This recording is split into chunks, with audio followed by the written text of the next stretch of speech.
and close it off with two of our really amazing student leaders at the WRC so that they can share their experiences. So I'll go ahead and turn it over to Lori. All right. So just a little bit of an overview about the WRC. The Women's Resource Center serves women and all people who face gender-based oppression. We offer various leadership opportunities like the Brave Project, the Women and Gender Equity Program, and educational and healing events that address gender justice that you'll get to hear about a little bit later in our presentation. And during the last school year, 2020 to 2021, the WRC began two initiatives to increase support for women in STEM and support for pregnant and parenting students.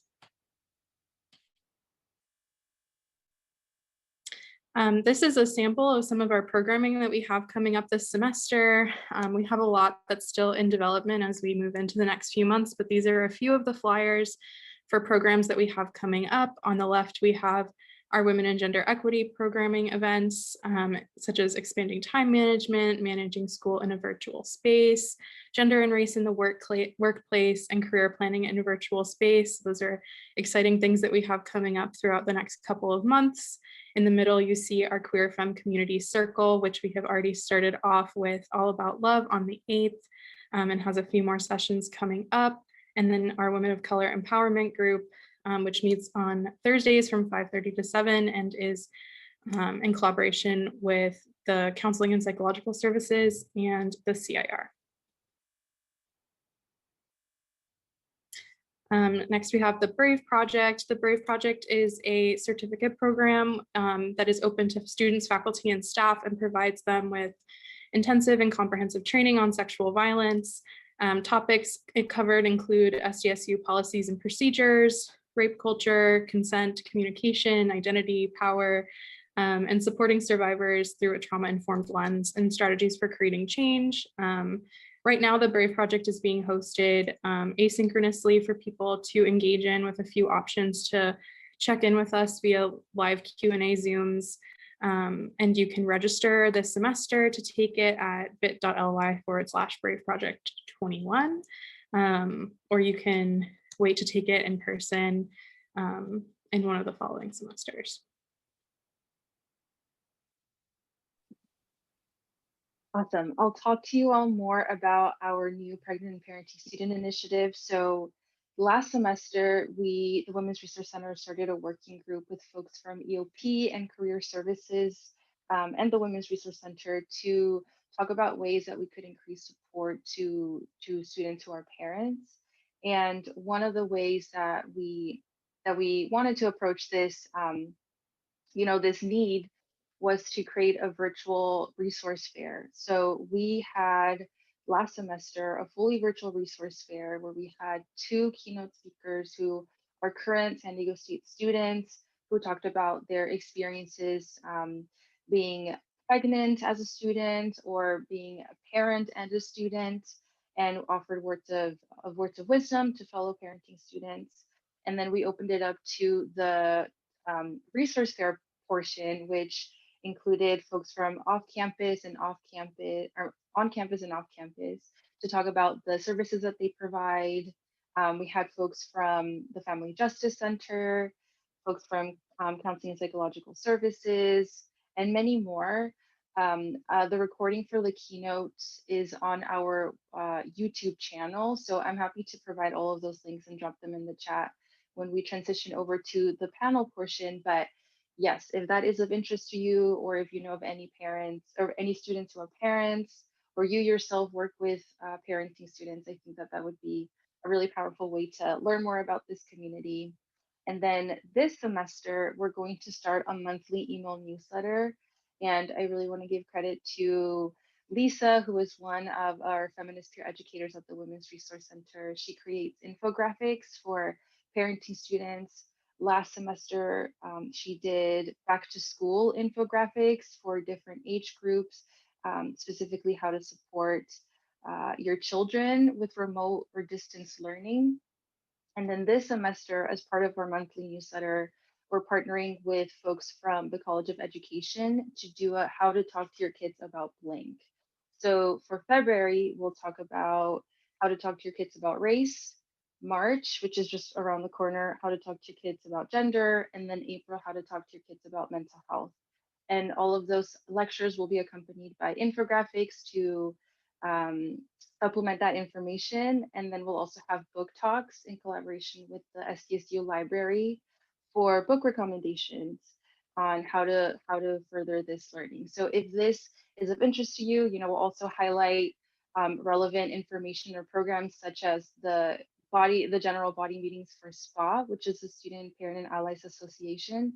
I highly recommend that you sign up to that newsletter by typing in bit.ly/TPS newsletter. And I also wanted to talk to you more about our Women in STEM initiative. So I saw Telma Chavez in the crowd. That made me really happy. So there have been a lot of folks who have been just incredible in furthering support for gender minoritized students in STEM. There's a lot of really amazing work that's already being done on campus, and we really wanted to leverage the Women's Resource Center as a way to create more of a hub or way for incoming students who are for women in STEM to find resources right away in a community right away.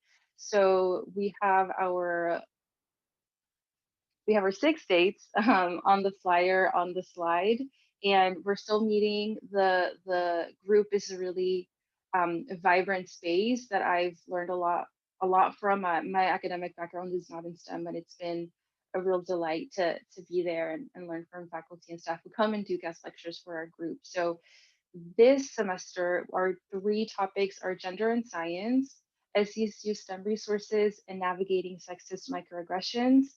So each of these sessions alternate between faculty-led lectures and peer-to-peer discussion groups. So February 9th was a lecture. February 23 was a peer-to-peer discussion group led by Celine, who is a student panelist who will talk with you all in a bit. And then March 10th, we'll have SDSU STEM resources. And April 8th, we'll have the Navigating Sexist Microaggressions lecture. So if that's of interest to you, please do check it out. The bit.ly, I know we're going to throw a lot of bit.lys at you today, but it's bit.ly/WRC STEM. So highly encourage you to check it out.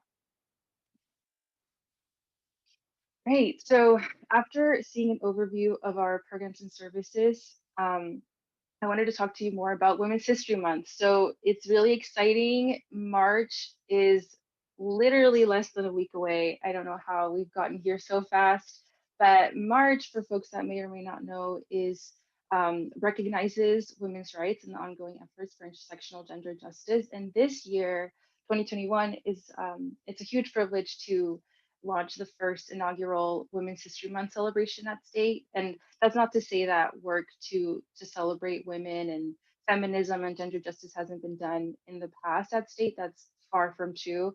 We have a really long feminist history at SDSU, but this year we're gonna put together a really exciting list and week of programs that range from passive programming, live programming, and I went ahead and shouted out our sponsors on the screen just because it's truly a collective and group effort. And so I want to name and recognize the APITA Resource Center, the Black Resource Center, Career Services, the Center for Intercultural Relations, the Department of Women's Studies, the Latina Network, the Native Resource Center, EOP, the Pride Center, and also the UCSD and USD Women's Center. So our keynote for Women's History Month will actually be a feminist future series in collaboration with women's centers in other universities, which is really exciting. So I'll go ahead and talk more about that in this next slide. So we'll be posting about this on our social media. If you're an avid Instagram user, definitely give us a follow at SDSU WRC. We'll be posting all of this information on here. We also have an email newsletter that we send once a week. So don't feel like you need to remember this or have all of this by memory. We'll definitely have it live. But I'll go ahead and read them out, and perhaps if one of them intrigues you or you want to learn more about it, once we open up to Q&A, you can feel free to ask more. So on this first week, which is next week, we will have a Feminist Future series with Julesy. We will have a Mujer a Mujer, Consejos Sabios by the Latina Network. Queering Feminism, Inspiration from Cutie BIPOC Activists by the Women's Resource Center students, and Fundamental Film Screenings by the Women's Resource Center students in collaboration with the Fundamental Film Series. So these last two, Queering Feminism and Fundamentals, is a series. So that'll also hopefully be a way to engage folks where they're at. If they want to have more of like a longstanding series to attend to, they can. But that's also not to say that you have to attend every single session. You can drop in to whichever one aligns with your schedule or appeals most to you. For the second week of March, we'll have a sexual health and stretch in collaboration with the Native Resource Center, Radical Healing for Women of Color with the Steve Fund, which is dedicated to supporting folks of color and students of color specifically with mental health. And we will have Queering Feminism Part 2 and Fundamentals Film Screening Part 2. And one thing that I actually didn't mention was this text at the bottom of the slide. So that, like I said, there will be a variety of programming, and we'll have different social media campaigns by the APITA Center highlighting APITA women, with the Student Ability Success Center highlighting disability activists. We will also have the Supernova Dance Troupe film Dance in recognition of Women's History Month. So again, a lot of different ways to engage folks in Women's History Month. Great. The third week, things will be picking up even more. So we'll have Queer Femme Community Circle, which Lori spoke to a little bit towards the beginning of the presentation. We'll have Nikki Giovanni talk about Where Now, Poetry to Promise, and that's going to be a guest lecture hosted by the Black Resource Center. Celebrating the Joy of Black Women, which will be hosted by the Black Women's Healing Pod. And that is a collective that was started by SDSU alumni, so we'll be really excited to welcome them. We'll have Feminist Abolition and Disability Justice, hosted by the Women's Studies Department. Queering Feminism, Feminist Future Series with Kimberly Nicole Foster, following that collaboration with the UCSD and USC Women's Centers, and Fundamentals Film Screening. Then the fourth week, we will have From Exotic to Expendable, the stereotypes that APITA women fight, hosted by the APITA Resource Center. Environmental Justice on the US-Mexico border, hosted by the Department of Women's Studies. Decolonizing Attraction, APITA Stereotypes and Third World Solidarity, hosted by the Women's Resource Center Feminist Peer Educators, and that'll actually be a follow-up to the From Exotic to Expendable event. So if folks want to learn more, engage more in conversation, that'll be a space to continue the conversation. And then we will have Queering Feminism and Gender and Race in the Workplace, hosted by the WRC, specifically our Women and Gender Equity Program, and then the Fundamentals Film Screening. And last but not least, the very last week, we will have Leveraging Your Parenting Capital for Career Readiness. That'll be hosted by Career Services, BOP, and STA, which is the Student Parent and Allies Association. And close off with the third and last installment of the Feminist Future series with Jessica Salgado. So hopefully that is exciting. I know that we are super excited to launch this, and we'll be happy to answer any questions as well. After Women's History Month coming up on the horizon, we have Take Back the Week. So nationally, April is Sexual Assault Awareness Month, and every year our Sexual Violence Task Force hosts Take Back the Week to raise awareness about sexual assault and provide spaces to center survivors' healing and resilience. This week, the theme for Take Back the Week is transformative justice, so you'll see that theme running through our programming.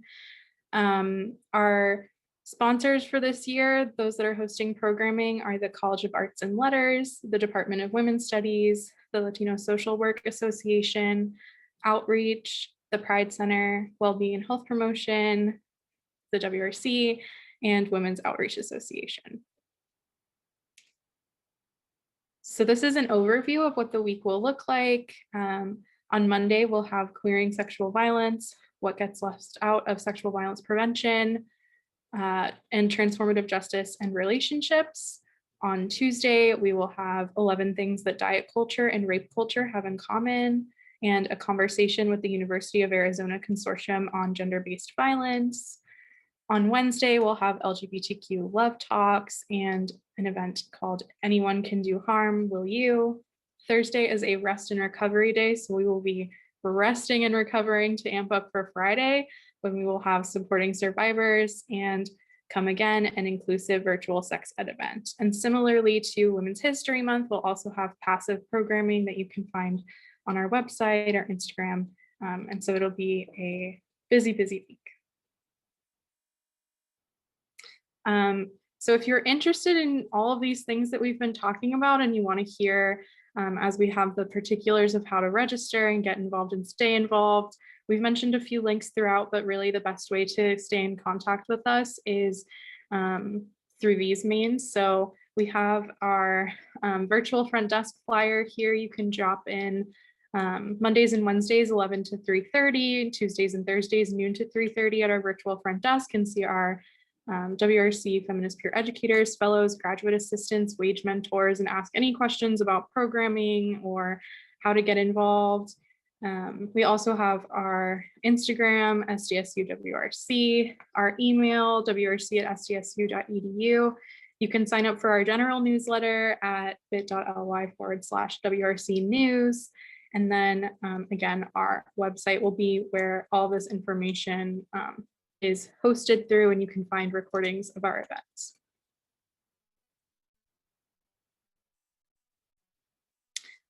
So I wanted to make some space and turn it over to hear from our two WRC students who are here today. And I'll give them an opportunity to talk a little bit more specifically about the projects that they work on and their experiences here. And if you both want to start off by introducing yourself with your name, pronouns, year, major, minor, graduate program, and your role at the WRC. I can start.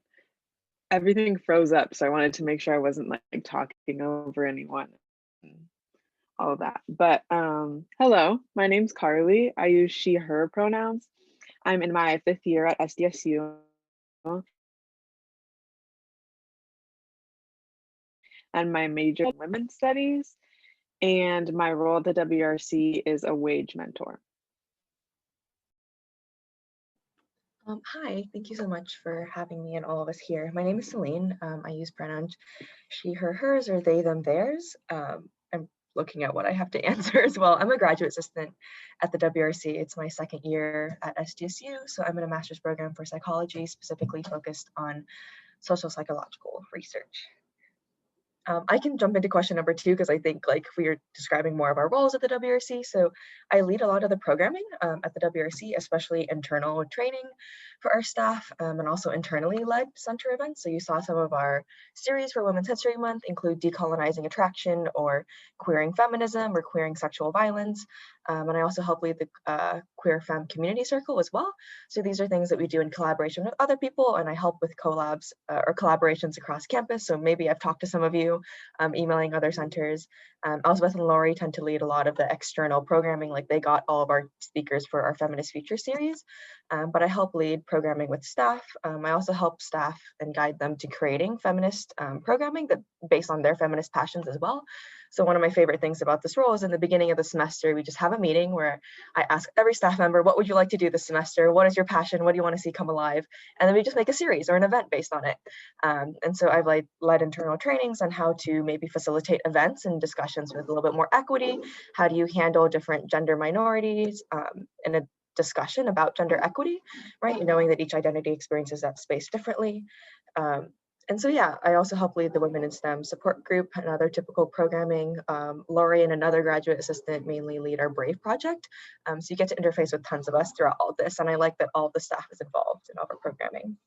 So, yeah, I also wanted to stress that our center really tries to center and elevate and uplift the voices of queer, trans, Black, Indigenous, and people of color. So we hope that this is reflected in our programming.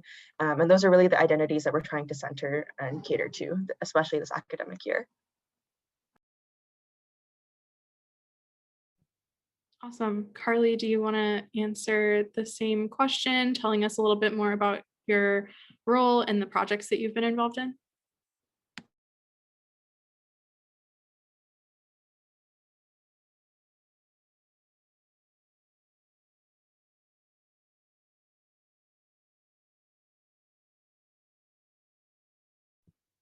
All right, it looks like Carly might be having some technical issues. That's okay. Carly, can you hear us? No, it looks like they're frozen. All right, that's all right. Celine, do you want to jump into our next question, which is during your first year at SDSU, how did you find and what does your feminist community look like now? So I mentioned before that I was in a master's program for psychology, and so I felt like my first year, I wanted to make sure to connect to student organizations. I find that grad students are sometimes, it's a little bit more difficult to get us involved in different activities, and that's because of the nature of our classes, our work, of course. But also, we like at the Women's Resource Center, we like also want to cater events to graduate students, knowing right that they don't tend to show up to events because they're not catered to them as often. So I wanted to do that, but I was already embedded in a pretty liberal, if not more leftist and progressive leaning program already, and psychology, and my department was very supportive, and I kind of took the first year to get acclimated to all the resources SDSU had. I like checked out each office at least once and wanted to just get to know campus. I was really centered in the I don't even know, like life sciences and like one little corner of campus, and so it took me genuinely like 3 months to know where everything was. So yeah, I just took that first year to kind of adjust to campus, grad school, and all what that adjustment was like from undergrad. Struggled with that hardcore, getting used to that. With my advisor, I had a lot of department support for well-being as well. But then I applied to the WRC Fellows program because I really wanted to get connected to other people in the campus community. Besides my cohort, I have a pretty small cohort of 24 students and 6 of us in my subgroup in psychology. So I wanted to connect to more feminist leaders and feminist students. And through there, I met all the WRC staff and other friends last spring. So I was a fellow for the WRC in spring 2020. Yeah, and from then I got connected to everybody. And that also helped connect me to other local work in the San Diego community. And so I would say that my feminist community now consists of lots of local San Diego organizations as well, such as We Got San Diego, or Asian Solidarity Collective, or Showing Up for Racial Justice San Diego. And these are all organizations that I think are aware of our Women's Resource Center at SDSU. Yeah, and it was really helpful to get connected and to meet all my peers and to meet people from all different grade levels, both graduate students and undergraduate students, through becoming a fellow. Can y'all hear me? Yes. Great. Thank you for bearing with my technical difficulties. I'll go ahead and answer the past 2 questions. The first is, my position as a wage mentor is basically revolves around the wage program, where I meet with around 10 freshman students and help them transition into life at SDSU. This year,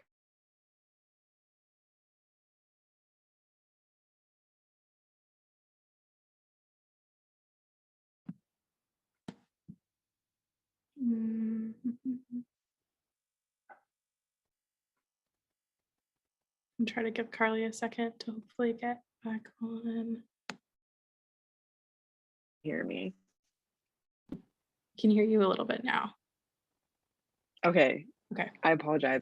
This whole presentation has been fine, and then as soon as it stops, my internet, of course, is not stable. Great. I'll go ahead and answer the third question about my first year at SDSU. I basically didn't really have a feminist community my first year at SDSU, and I didn't really know what that meant until I became more involved with the Women's Resource Center, and it was kind of by chance.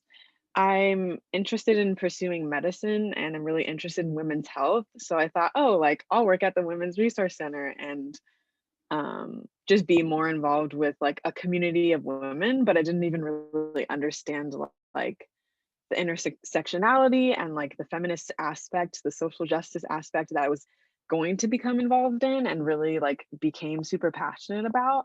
So my feminist community now is literally everyone at the Women's Resource Center.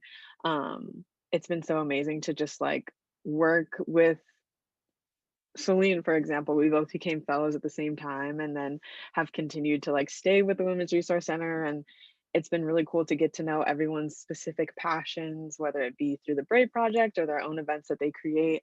So I'm really happy to be a part of it. Awesome. Thank you. Our next question is, looking back at your time in the WRC, what are you most proud of, or what is your favorite memory?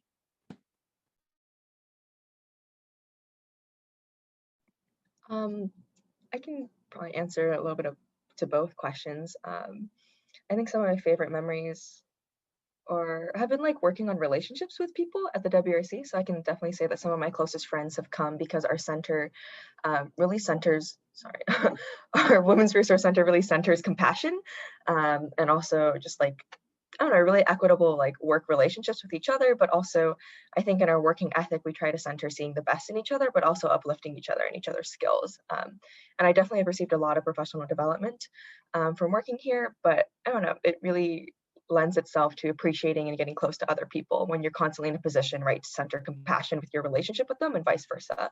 I also want to say, kind of to answer the previous question related to finding a feminist community, that all of our events, even the ones that are like series, they're not super, like they're not exclusive at all, I would say. And that's also based on our feedback from students. So if you have any that you think would benefit from finding any sort of community that's women oriented, or not even women, some of our events are geared towards like certain ethnic minorities, that we really try to like build a inclusive discussion community throughout each of our events, and we maintain contact through like group meets, or we like, I don't know, the same people tend to show up, but a lot of new people come every single time. And so I don't know, I was really intimidated when I became a fellow, for example, because I saw all of the staff were super close knit and really close to each other. And I would say that we are close and very supportive, but I was like, how on earth are they going to welcome somebody new, or can I be involved in that? But even when attending events for the first time and like not even working at the center, I felt like immediately included, and like I could be a part of that. And so that's my favorite part, and I think that I'm most proud of in like our programming, is that people can come for the first time, and even if they can stay for 30 minutes, when they tell us that they got something out of it, or they're like, this was a great break, I felt really connected, or they say that they learned something new and they're going to apply this to the classroom, or we do some skills training on how you ask your professor questions or advocate for yourself in like the classroom or something. And they like have an objective and like, I'm going to apply this next week, or I know that what class I can apply this to. That's what makes me most proud, I think, and like happiest to connect with other people. And I really feel that we connect with our participants and the campus community throughout every event, and that's our goal. Well, I second everything Celine has said, but to kind of add my own twist, I think that one of the things that I'm most proud of is just how much I've grown at my time with my time at the Women's Resource Center. Like I kind of mentioned before, I kind of learned about the community by chance, thinking I was signing up for something else, and this is so much better than what I expected. And it's been really amazing to learn so much just about what inclusivity means and what it means to have intersectional approaches to so many different things that we talk about at the Women's Resource Center. And it's really impacted kind of how I look at everything that I do, not just with my work at the Women's Resource Center, but my time in other student organizations or pursuing research and thinking about feminist approaches to things I'm doing in the lab and stuff like that. It's just been like so amazing to incorporate everything I've learned into other areas in my life. Thank you both. Our last question for you two is, a part of equity-minded student support involves getting a holistic view of students' lives and learning about the resources one can refer students to.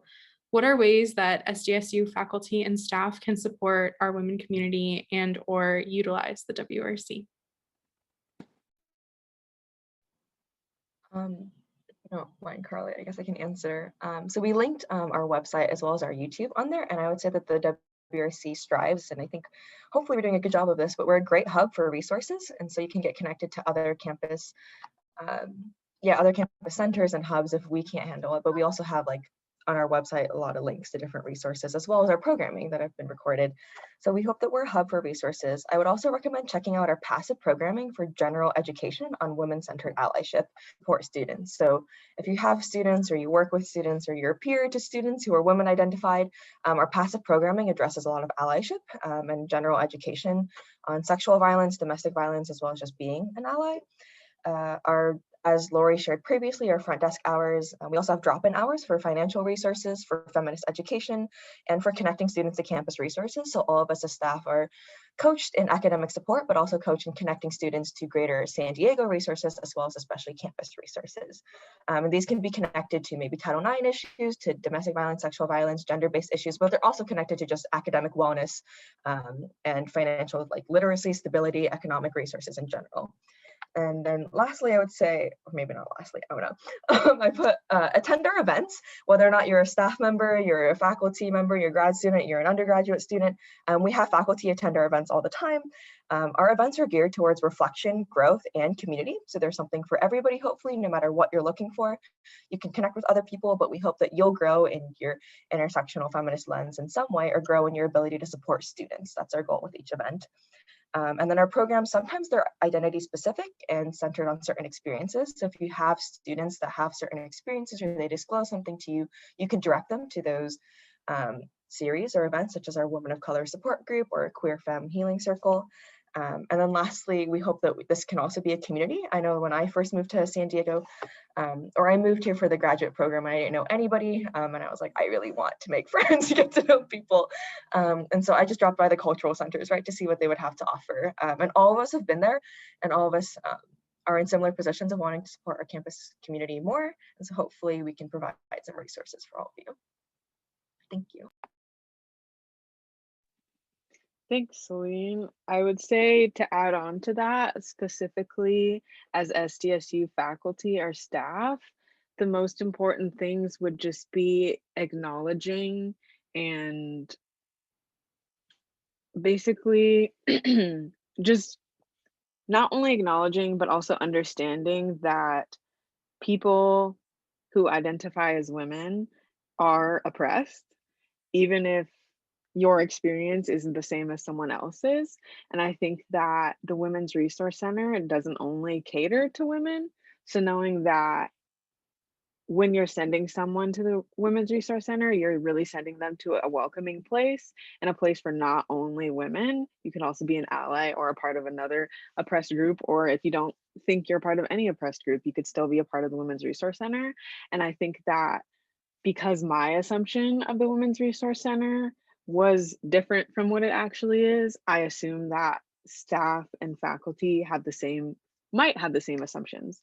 So I think what Celine said is really important, like attending events just to see like, what does this center even offer? Same with other resource centers and cultural centers. Thank you so much, Celine and Carly. It was great to hear a little bit from you. I think I'm going to turn it back over to Elsbeth to close us out.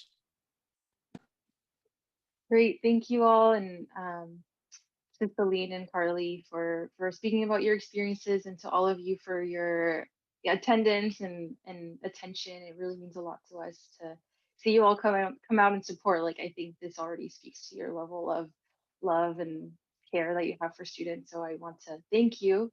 And we have about 10 minutes left, so I want to open it up to any questions or comments that folks have for any of us, for Lori, for me, for Celine, Carly, anybody. If anybody has questions, they can ask.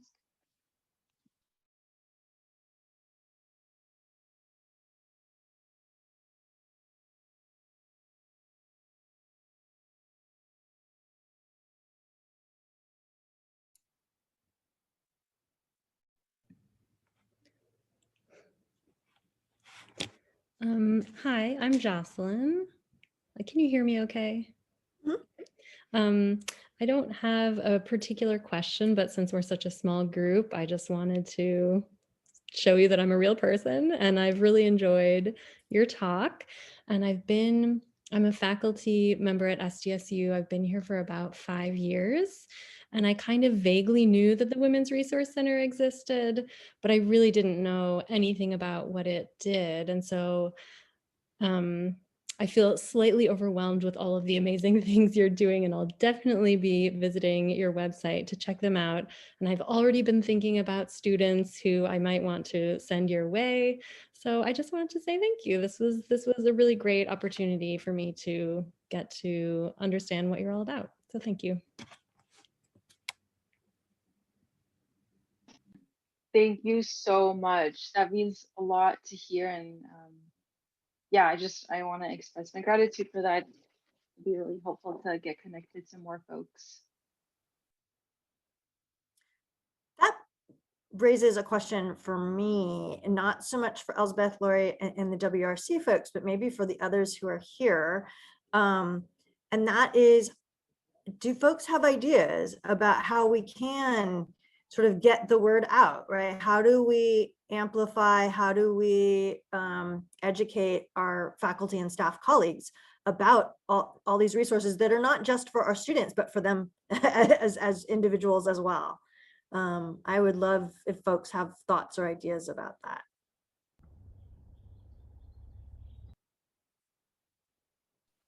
I have one, but I don't think the university will go for it. I think some of these things and attending these, I always seem to see, hi, Thelma Chavez, College of Sciences. Sorry, good afternoon. I always seem to see the same people at these, and each of the ones I attend to learn more about ECRT or whatever it is. And then I know for onboarding the new employees, they get to hear about ERGs, but I know it's for students, but I think the employees, the faculty and staff need to know about resources for students. So do they have I think they need a training day. It has to be part of the thing that HR checks off. These are the things you have to do. And I don't know if that's something. I don't know how to get the faculty and staff who are already on board to come, because this was great information. I know a little bit about WRC, but I've learned so much more. And if I didn't come, I wouldn't have learned all this additional information. But sad. I'm sad at the small group. I'm happy and sad.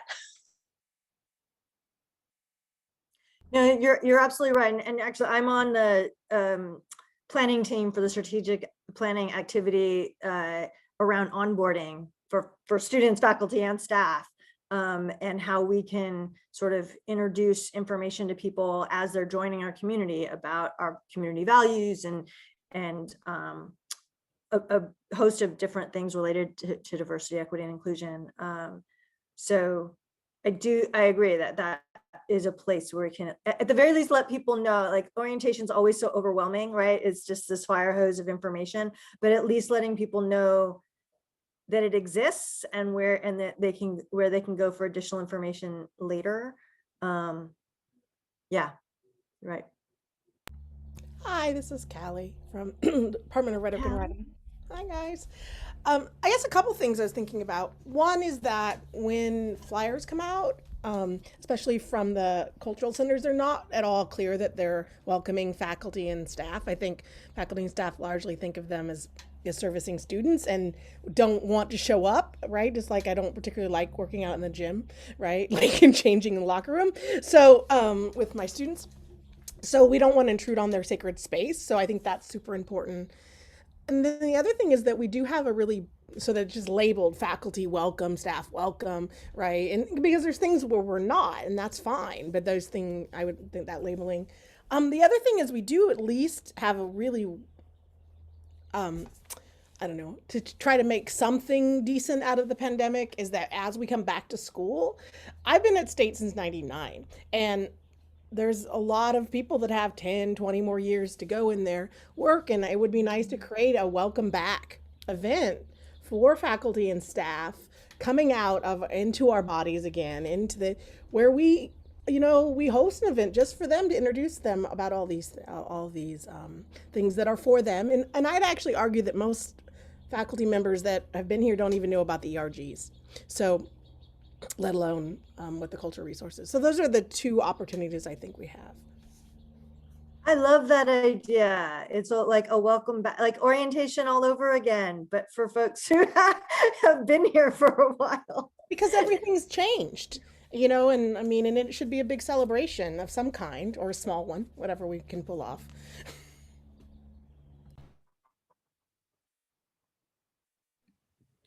For me, also the newsletter of the Center for Inclusive Excellence has been really helpful in sort of putting these things on my radar. So whenever the newsletter comes out, I sort of scroll through everything and I'm like, oh, that actually fits into my schedule. I can do that. So today I went to this one, and I also went to one earlier that was sponsored by the Black Resource Center. So And usually they don't fit into my schedule, but it's like that puts them all in one place and puts them on my radar, which has been really helpful for me. Well, that makes me happy to hear. Thank you. I'm glad. Yeah, Yeah, oh, go ahead, Michelle. sorry. Go ahead, Michelle. So, and I just want to add, so yeah, I'm always looking up on, on your website, and then, CTL, for different things that I can attend and learn. But I feel like I'm really having to look for it. Like, I don't know, like, I'm signed up for the newsletter now, but I had to do that. So I'm just wondering, and I know everyone gets, lots of email, but just, so it is like, right, like, so everyone can get the newsletters for these events. I mean, I don't know. I don't know if it does go out to all faculty because I'm staff. So I don't know if it goes out to faculty or you do have to sign up for it, but just a way, because I just happened the other week to, get signed up, and then I saw all these events and events that I missed last semester that I'm really bummed that I missed. So I'm trying to make up for lost time, but yeah. And I mean, one thing that we can do, I mean, I think for staff, I'm an advisor, and all of the students that I meet with, I talk about resources, and every single one, I talk to them about the cultural centers and show them the website. And I was like, look at all, I don't go through each one, but, I make sure that they have the website so they can check it out. But, and I always tell them that everyone has their Instagram accounts and to really follow them, because that's where, events are front and center too. So, but I mean, I think just like slowly getting the word out between staff, faculty, I don't know, but I mean, I agree, this has been so helpful. I mean, I remember when the Women's Resource Center opened, like I went to the grand opening, but I mean, just coming here, again, I didn't realize that there was so much being offered. So, and I imagine it's the same with so many of the other cultural centers, so.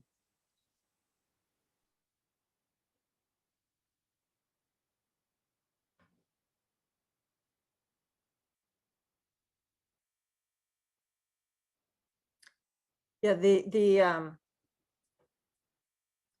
Heritage Month events and the different things that are now being a lot more coordinated should also help some, right? So all the things that Elspeth just went through for Women's History Month, there'll be a campus-wide email coming that will let folks know all about that. And our division is trying to be a lot more organized about kind of compiling all of that and getting it out in a coordinated way. It's just taken us a while to kind of get there. Other questions, either for the WRC folks or for anyone else who's here?